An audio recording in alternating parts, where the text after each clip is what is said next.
So guys, आज हम लोग स्टार्ट करने वाले हैं nature and scope of business economics, chapter 1 of CA foundation economics.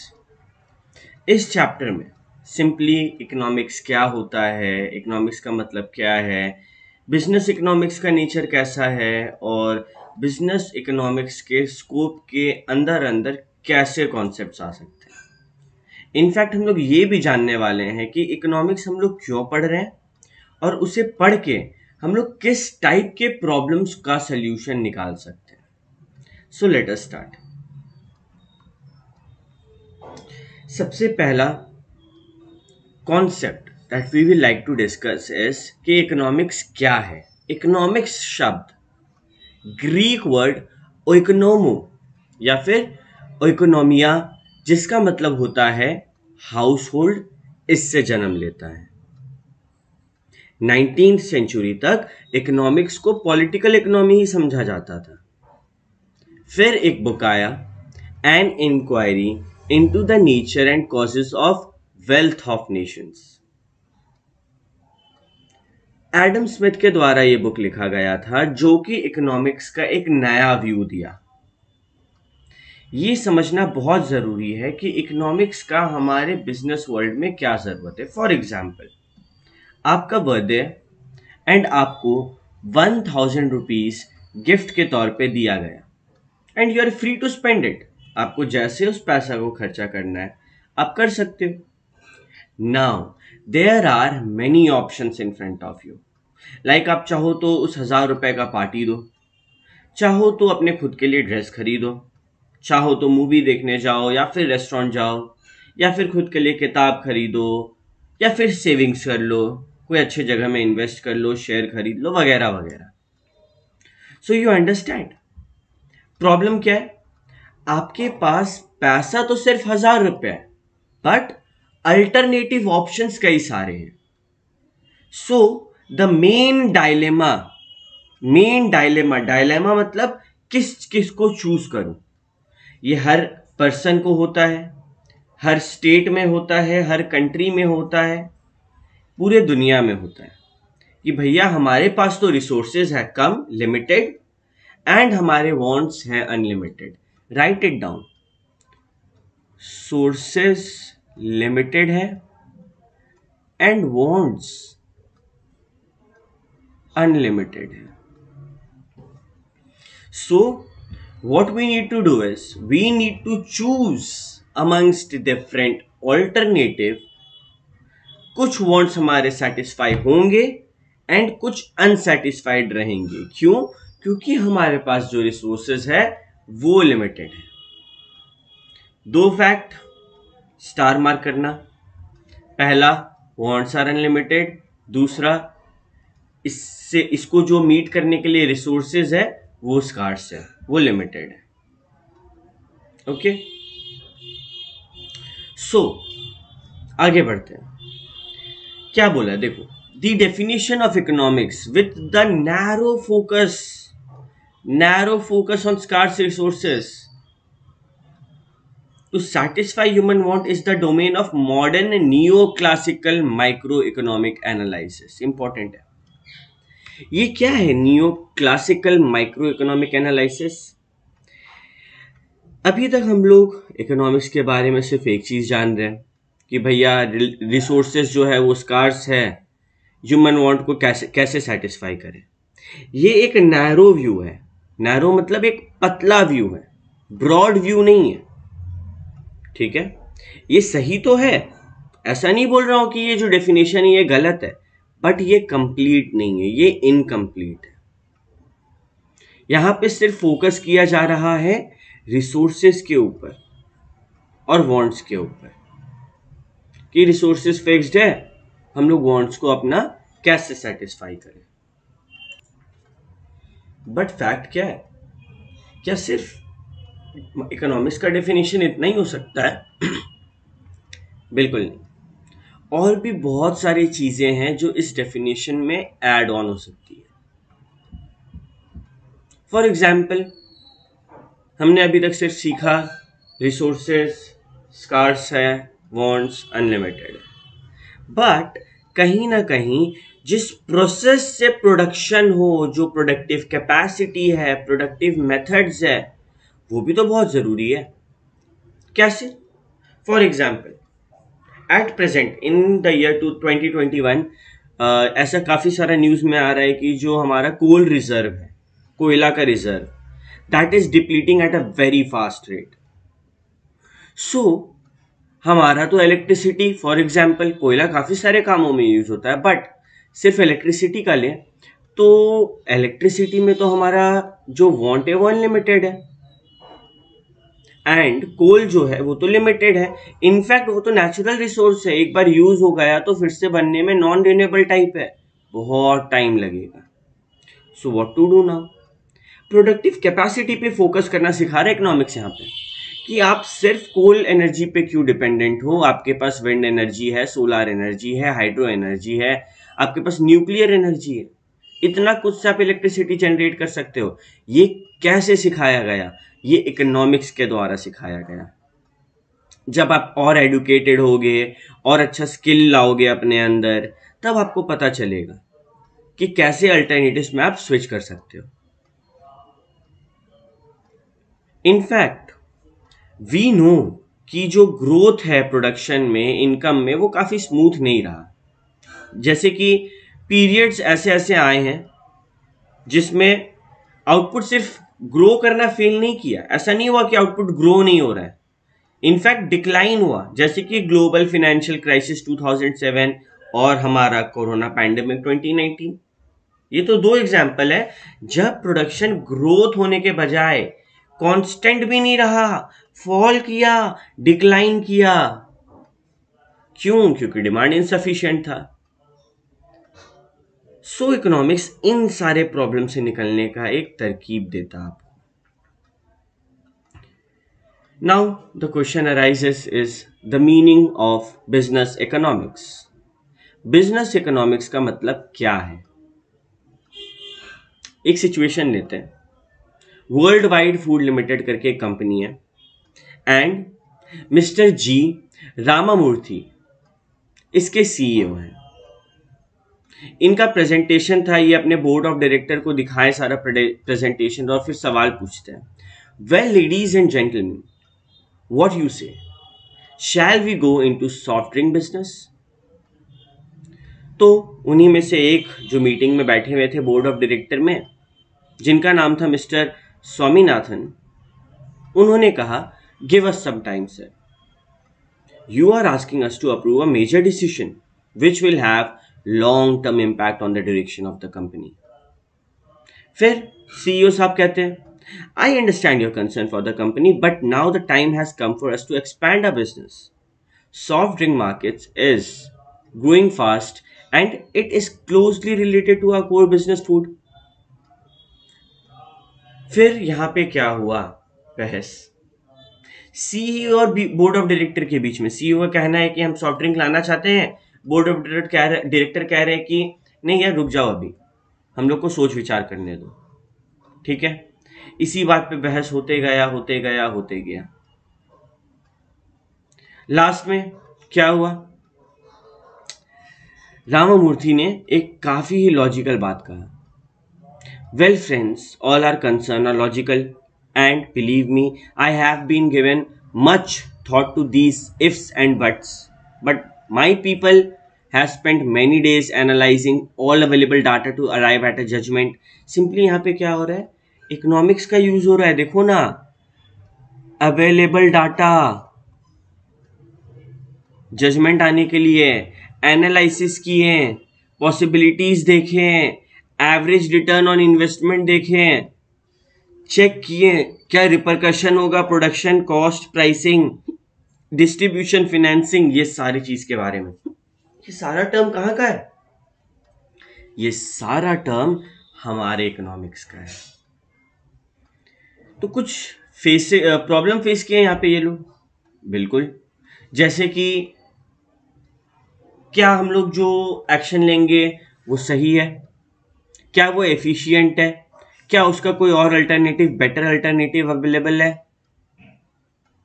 क्या इस बिजनेस में हम लोग को आना चाहिए, क्या ये प्रोडक्ट हम लोग को लॉन्च करना चाहिए। अगर लॉन्च करेंगे तो क्या होगा, इनपुट्स क्या लगेंगे, क्या दूसरे फर्म्स के कुछ बात किया जाए अमेलगमेशन या फिर मर्जर को लेके, आउटपुट कितना रखना है, रिस्क आएगा तो कैसे लड़ना है, मार्केट में कैसे डालेंगे, एडवर्टीजमेंट कैसे करेंगे, प्राइस सेगमेंट क्या रखेंगे, सारे प्रॉब्लम्स का सॉल्यूशन इकोनॉमिक्स में।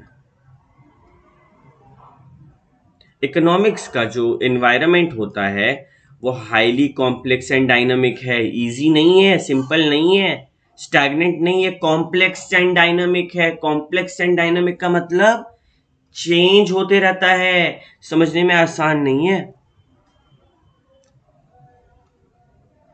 इनफैक्ट इसमें टाइम लगता है, रिसोर्सेज लगते हैं, लोग लगते हैं, रिसर्च लगता है, पैसा लगता है। तो इस चीज का ध्यान हम लोग को रखना है। ओके, नाउ एकदम सिंपल डेफिनेशन में आए तो कि हमको एक ऐसा डेफिनेशन बता दो जिससे हम इकोनॉमिक्स को मतलब डिफाइन कर पाए। तो एक डेफिनेशन यहां पे आया, business economics may be defined as the use of economic analysis to make business decision involving the best use of organizational scarce resources। एक और डेफिनेशन है जो जोल डीन ने दिया था, business economics in term of the use of economic analysis in the formulation of business politics। Business economics is essentially a component of applied economics as it includes application of selected quantitative technique such as linear programming, regression analysis, capital budgeting, break even analysis, cost analysis. भैया ये सब जो hard शब्द है इसका मतलब क्या है? थंडर को तुम लोग सीए कर रहा है, सीए इंटर, सीए फाइनल में ये सारी चीजों को तुम लोग सीखोगे। इनफैक्ट इसमें से कुछ तुम लोग अभी सीख भी गया होगा, जैसे कि रिग्रेशन एनालिसिस। तो धीरे धीरे ये सब चीज से तुम लोग वाकिफ हो जाओगे। Our approach in this text, हम लोग को फोकस करना है हार्ट ऑफ बिजनेस इकोनॉमिक्स के ऊपर। बिजनेस इकोनॉमिक्स का दिल क्या है? बिजनेस इकोनॉमिक्स का दिल क्या है? Micro economic theory of behaviour of consumer and firms in competitive and non competitive market. Simple word में वो सारा चैप्टर्स जो हम लोग पढ़ने वाले हैं, माइक्रो इकोनॉमिक्स यानी कि डिमांड सप्लाई कैसे होगा, theory of the behaviour of consumer यानी कि कंज्यूमर कैसे बिहेव करता है, फर्म कैसे बिहेव करते हैं कॉम्पिटिटिव मार्केट में, नॉन कॉम्पिटिटिव मार्केट में, मार्केट कितने प्रकार के होते हैं, इस पूरे बुक में ये सारा ज्ञान दिया हुआ है। So the next point is कि बिजनेस इकोनॉमिक्स का नेचर कैसा है, माइक्रो इकोनॉमिक्स, मैक्रो इकोनॉमिक्स। इसके ऊपर ऑलरेडी एक वीडियो बनाया गया है, नीचे डिस्क्रिप्शन बॉक्स में उसका लिंक हम प्रोवाइड कर देंगे। So let us proceed further.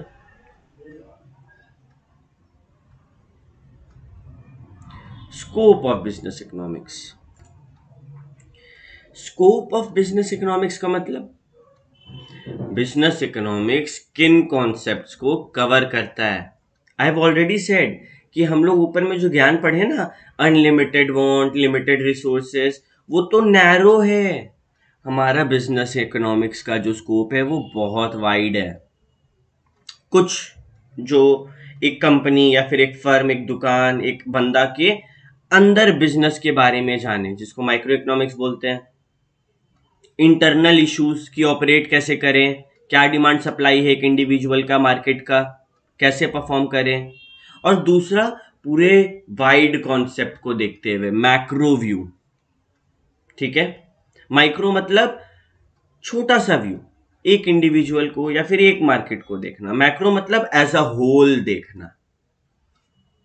सो हम लोग दोनों के बारे में एक एक जानते हैं। Micro economics applied to internal और ऑपरेशनल इशू। ऑपरेशनल मतलब एक ऑर्गेनाइजेशन कैसे काम कर रहा है, कैसे प्रोडक्शन कर रहा है, कॉस्ट का ध्यान कैसे रख रहा है, कैसे फैक्टर का अलग अलग कॉम्बिनेशन रख रहा है, बिजनेस कैसे चूज कर रहा है, बिजनेस का साइज क्या होगा, प्रोडक्ट कैसे चूज कर रहा है, प्रोडक्ट से रिलेटेड प्राइसिंग डिसीजन, टेक्नोलॉजी का डिसीजन, क्या इनपुट लगाना है, कैसे इनपुट लगाना है, पैसा कहाँ से उठाना है, मैनेजमेंट कैसे करना है, ये सारा ऑपरेशनल इशू है। एक फर्म काम कैसे करेगा, ये क्या होता है, ऑपरेशनल इशू होता है। जैसे कि कुछ इशू का नाम यहाँ पे दिया, demand analysis and forecasting. Demand forecasting chapter 2 demand and supply, उसमें हम लोग ने ये पढ़ा है। डिमांड एनालिसिस कि एक कंज्यूमर कैसे रिएक्ट करता है अपने इनकम चेंज होने पे, प्रोडक्ट के प्राइस चेंज होने पे, प्रोडक्ट के रिलेटेड प्राइस चेंज होने पे, ये एनालाइज करना इस डिमांड एनालिसिस। और इसी बेसिस पे, इसी डिमांड एनालिसिस के बेसिस पे हम लोग फोरकास्ट करते हैं, हम लोग तुक्का मारते हैं, गेस करते हैं कि फ्यूचर में क्या डिमांड होगा गुड्स एंड सर्विसेज का। किसके बेसिस पे? पास्ट बिहेवियर की बेसिस पे। तो फोरकास्टिंग एकदम एक्यूरेट हो जरूरी नहीं है, बट अप्रोक्सीमेटली एक्यूरेट होना जरूरी है। ऐसा ना हो कि हमारे फोरकास्ट में एंड एक्चुअल बिहेवियर में बहुत अंतर है। बिजनेस फोरकास्टिंग मैनेजर्स के लिए बहुत यूजफुल है, उनको मदद करता है वो कि वो फ्यूचर में क्या एक्शंस लें। ना और क्या चीज है जो हम लोग यूज कर सकते हैं इकोनॉमिक्स से? Production and cost analysis. Production theory क्या होता है भैया? इनपुट और आउटपुट के बीच में जो रिश्ता बताए उसे हम प्रोडक्शन थ्योरी कहते हैं। आउटपुट कितना होगा और उस आउटपुट को बनाने के लिए कितना इनपुट चाहिए, ये प्रोडक्शन थ्योरी है। एंड कॉस्ट क्या? ये आप जो इनपुट खरीदोगे ना, अरे फॉर एग्जाम्पल मिठाई लेते हैं, हम लोग रसगुल्ला बना रहे हैं, रसगुल्ला बनाने के लिए बहुत सारी चीज़ों का ज़रूरत पड़ता है, ठीक है? तो वो जो चीज़ों से मिलाकर रसगुल्ला बने, इनफैक्ट एक वर्कर का भी ज़रूरत पड़ेगा, तो सारी चीज़ों को मिलाकर जो रसगुल्ला बनाते हैं, वो जो चीज़ें मिल के बन रही हैं दैट इज़ इनपुट, और जो फाइनल प्रोडक्ट हमारे पास है दैट इज़ आउटपुट। तो प्रोडक्शन क्या बोलता है? ये इनपुट और आउटपुट के बीच में रिश्ता। कॉस्ट क्या बोलता है? कि तुम किस तरीके से इनपुट को लगाए कि तेरा कम खर्चा में काम हो। कॉस्ट क्या बोलता है? कॉस्ट बोलता है कि बेकार का खर्चा नहीं करना है, ऑप्टिमम साइज ऑफ आउटपुट बनाओ और उस आउटपुट को बनाने के लिए जितना इनपुट चाहिए उतना ही खरीदो। सो कॉस्ट एनालिसिस एक फर्म को मदद करता है जानने में कि मेरा कॉस्ट कैसे सही तरीके से हम मैनेज कर पाए, टाइम पीरियड को ध्यान में रखते हुए, साइज ऑफ ऑपरेशन को ध्यान में रखते हुए। इनफैक्ट अगर हमारा कॉस्ट मिनिमम होगा और सेलिंग प्राइस अच्छा होगा तो हम लोग प्रॉफिट भी मैक्सिमाइज कर पाएंगे ना। और कौन सा इकोनॉमिक्स मदद करता है माइक्रो मैनेजमेंट में? इन्वेंटरी। इन्वेंटरी कैसे मैनेज होगा भैया? इन्वेंटरी मैनेजमेंट भी एक कला है। बिल्कुल, तुम मानो बहुत सारा स्टॉक मंगा के रख लिया, उसको रखने के लिए जगह चाहिए, रेंट लगेगा, उसका देखभाल करने के लिए सुपरविजन चाहिए, टाइम टू टाइम मेंटेनेंस चाहिए, उसके लिए अलग खर्चा लगेगा, अगर वो एक्सपायरी हो गया तो तेरा अलग नुकसान। तो इन्वेंटरी मैनेजमेंट भी एक कला है जिसके ऊपर तुम लोग आने वाला टाइम में सीए इंटर में बहुत कुछ पढ़ने वाला है कि कब हम फिर से रीऑर्डर करेंगे, किस टाइम पे करना है, सब कुछ। इन्वेंट्री में 3 टाइप की चीज होते हैं, एक तो वर्क इन प्रोग्रेस, एक रॉ मटेरियल और एक finish goods. Work in progress for example momos, हम लोग मोमोज बनाते हैं तो हमारे लिए रॉ मटेरियल वो हर सामान जो मोमोज बनाने में काम आता है, मैदा, अलग टाइप के वेजिटेबल्स, बहुत सारी चीजें। वर्क इन प्रोग्रेस जब हम मोमोज बनाने के प्रोसेस में आ गए, मोमोज कंप्लीट नहीं हुआ है, मानो मोमो बना लिए, सूप नहीं बनाया, चटनी नहीं बनाया, तो वो वर्क इन प्रोग्रेस है। फिनिश गुड्स सब कुछ बन के तैयार है, अब हम प्लेट पे सर्व करके बेच सकते हैं। सो इन्वेंट्री मैनेजमेंट में भी बहुत सारा चीज है, जैसे कि एबीसी एनालिसिस, सिमुलेशन एक्सरसाइजेस, बहुत सारे मैथमेटिकल मॉडल्स हैं, जैसे कि I already said reorder quantity क्या होना चाहिए, रीऑर्डर पीरियड क्या होना चाहिए, मिनिमम ऑर्डर क्वांटिटी क्या होना चाहिए, सब तुम लोग सीए इंटर में सीखेगा। फॉर द टाइमिंग सिर्फ ये जानना है कि हाँ भाई इन्वेंट्री मैनेजमेंट भी इकोनॉमिक्स मदद कर देता है करने में, और मार्केट का स्ट्रक्चर जानने में, प्राइसिंग पॉलिसी जानने में। मार्केट का स्ट्रक्चर कैसा है, मार्केट का पावर कितना है कंज्यूमर के ऊपर, या फिर कंज्यूमर का पावर कितना है मार्केट के ऊपर, मार्केट कॉम्पिटिटिव है या नॉन कॉम्पिटिटिव है, ये सब अगर हम मार्केट पढ़ना सीख गए तभी ना प्राइस सेट करेंगे। अगर हम मोनोपोलिस्ट हैं, सिंगल सेलर है, मेरा जो मन, जिससे मन वो प्राइस ले सकते हैं, प्राइस डिस्क्रिमिनेशन एक्सरसाइज कर सकते हैं। तो pricing policy usually depends on market structure को एनालाइज करने पे। फिर रिसोर्स एलोकेशन, जो आप इनपुट ले रहे हो वो कैसे एलोकेट करोगे। बहुत सारा इसके लिए भी टेक्निकल, लीनियर प्रोग्रामिंग, ये हम लोग को बताता है कि हमारे लिए बेस्ट कोर्स ऑफ एक्शन क्या है जिससे हम लोग अवेलेबल रिसोर्सेज को यूज कर पाए। और theory of capital and investment decision, profit को मैक्सिमाइज करने के लिए फर्म को ध्यान रखना है कि उसके पास बेकार का पैसा ना पड़ा हो। अभी फर्म 500 करोड़ रुपए उठा लिया मार्केट से, थोड़ी एक बार में यूज करेगा, तो उस 500 करोड़ को रखे रहे बैंक में, नहीं, इन्वेस्ट करो ताकि वो 500 करोड़ बढ़ते जाए। इन्वेस्टमेंट कैसे होगा, इकोनॉमिक्स जान के कि कहाँ इन्वेस्ट कर सकते हैं, कैसे डिसीजन लेना है, किस मार्केट में लगा, शेयर मार्केट में, डिवेंचर मार्केट में, कितना रिस्क लेने के लिए तैयार हैं, ये सब डिसीजन लेने में कंपनी को मदद करता है इकोनॉमिक्स। प्रॉफिट एनालिसिस, बिजनेस क्यों ऑपरेट करता है भैया, प्रॉफिट के लिए। तो प्रॉफिट एनालिसिस कि मेरा फ्यूचर में क्या होगा, पास्ट में क्या था, प्रेजेंट में क्या है, ये सब चीज को प्रॉफिट एनालिसिस बोलते हैं। रिस्क एंड अनसर्टेनिटी एनालिसिस, अभी अगर बिजनेस कर रहे हैं तो जरूरी नहीं है सब कुछ सेम है, कुछ रिस्क है, फ्यूचर में अनसर्टेनिटीज है, हो सकता है कि हमारे हिसाब से काम हो सकता है कि हमारे हिसाब से काम ना हो। तो ये एनालिसिस भी इकोनॉमिक्स करना सिखाता है।